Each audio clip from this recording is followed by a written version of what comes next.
How do you decide what's important for you and what you will think about in this complex world? How do Wow. you make that decision? Wow. Yeah, that's a very deep and relevant question. How do you decide? And decisions, we have to think, because many things actually, many times we battle with fear. We battle with insufficiencies, insecurities. We battle with failures. We have so many different Mm.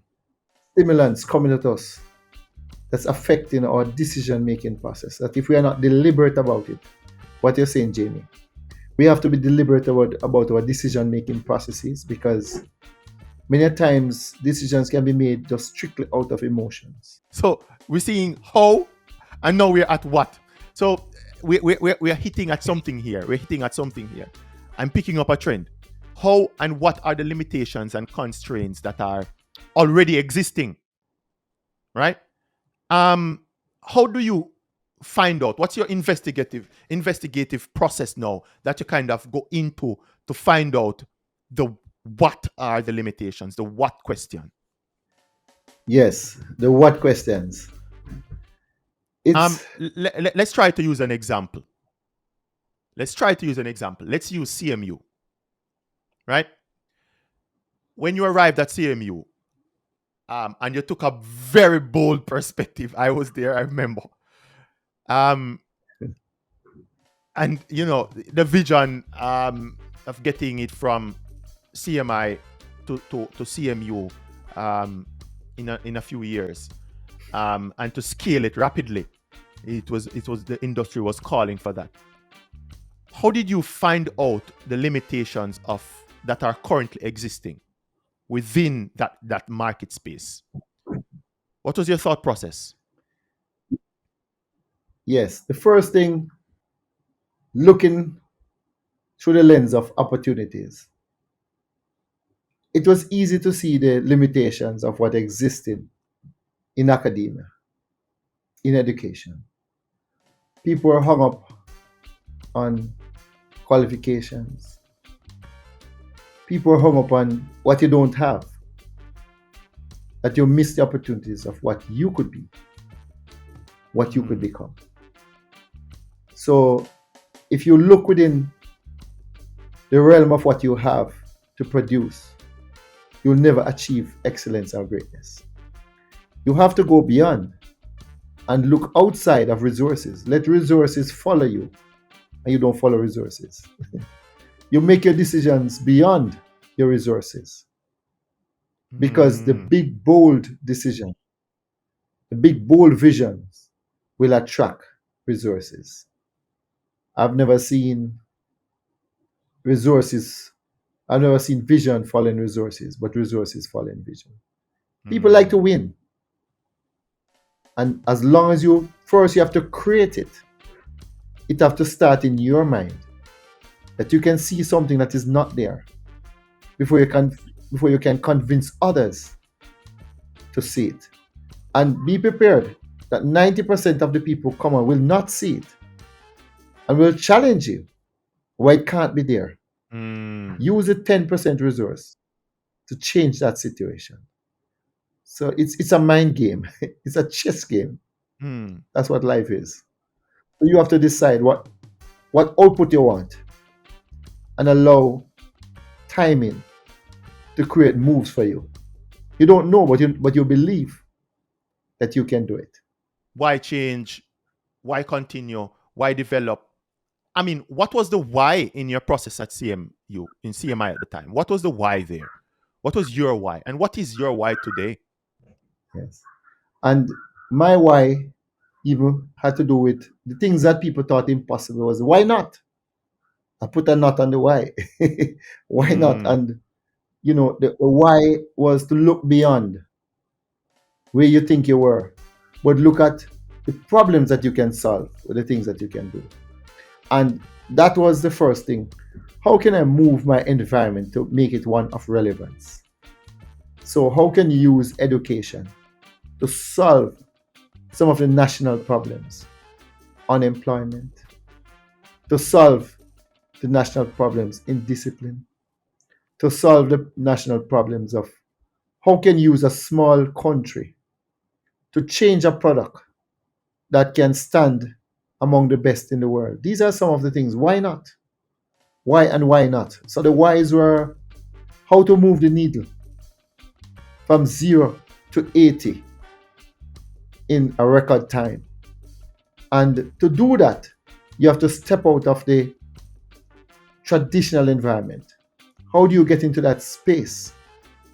To operate first, you have to win people's confidence, which is not easy, that you want to do this in a way. So, in other words, you have to believe in something that is not there and lead others through it with you to get to something that you will find along the way. It Right. requires a level of madness, Jamie. A vision needs to be clear, because if the vision is complex, it will lead nowhere. When you have a situation, you have to first atomize it, break it down into atoms. Then you pull from that the most important elements. And from that, you pull the most important element. Because the more complex the situation, the simpler the vision should be. And for example, what you're about has to be so clear, like Nike. So let's just do it. Let's do it. You have something very complex. But as you rightly said, Jamie, complex is not complicated. And the more complex it is, the simpler in defining the direction has to be. You give people a direction of motion. When they are walking or running, trust the power of momentum to increase where you want to go. Don't define that increase in the direction of travel. Leave that to momentum. Leave that to momentum. You have to be careful to constantly be checking and rechecking the direction you're asking people to travel, especially when you're changing direction. You're asking them to go somewhere different where there's no path. And that's part of it too. You're saying, follow me. We're going through the waters. You're going to ask, where do I put my feet? He said, trust the first step. The second one will take care of itself. That's the sort of process where people, oh, I'm going to drown. And you're saying, keep walking. The more you walk, is the more buoyancy you'll develop until you start to move on water. Before we dive into momentum, you were at asking people to take the first step, and then the second one will follow. But how do you get people to take that first step? And first of all, is the 80-20 rule. You get 20% of the people to be prepared to do 80% of the work. Because you're going to have many spectators, many visitors. Some won't make it. Some will drop off. Many will be converted along the way. Don't try to convince them before you start. Let them experience the ride, and some will come along. Some will be left in the train station. Some will drop off. But if you try to get all hands on deck before you start, you're wasting your time.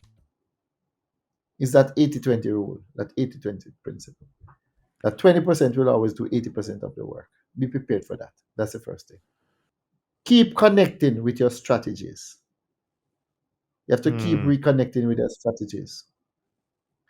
You have to view technology as a servant and not as a master. You have to focus on the outcomes. These are just some of the things that you have to do. The whole perspective have to change. Excellent. That you expect the unexpected. The destination or the vision that you have in itself is constantly evolving. Meaning, Yes. people would think that you have it all defined, very clear picture in your mind. And sometimes leaders tend to want to have that before they move. So that acts as a limiting factor to no movement at all. Because Yes. the destination is not clear to them. And it's common thought that if you're going to have a vision, the vision needs to be extremely clear in your mind for you to communicate it. How do you then get people to move? How do you get people to have that initial leap of faith? The 80-20 rule works, but that 20%, how do you arm them as a leader in that situation? Well, the first thing, you have to first believe in the process that you don't understand and don't know. People will follow your passion.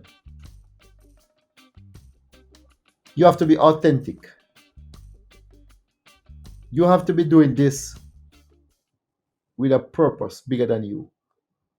If it's about you trying to prove a point for yourself, people will not buy into it.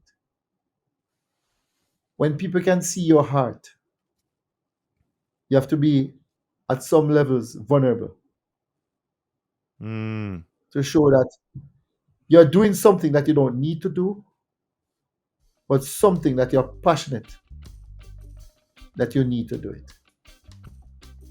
Because you're doing it for more than you. It's not about you. Your purpose has to be bigger. When you're connected to a purpose, it attracts people. And it attracts many type of people too. So let's not get fooled. People are going to come on for different reasons and seasons. And you have to see it as a moving train. They'll hop on, they'll hop off at stations. Right. You're also prepared for that. But be prepared that you are so passionate about it that if you're alone, you'll move. And there are many parts of the journey that you'll have to move alone. And as you get closer to station, you'll see more people join you. But when you leave station and you're in a wide open field, people will hop off.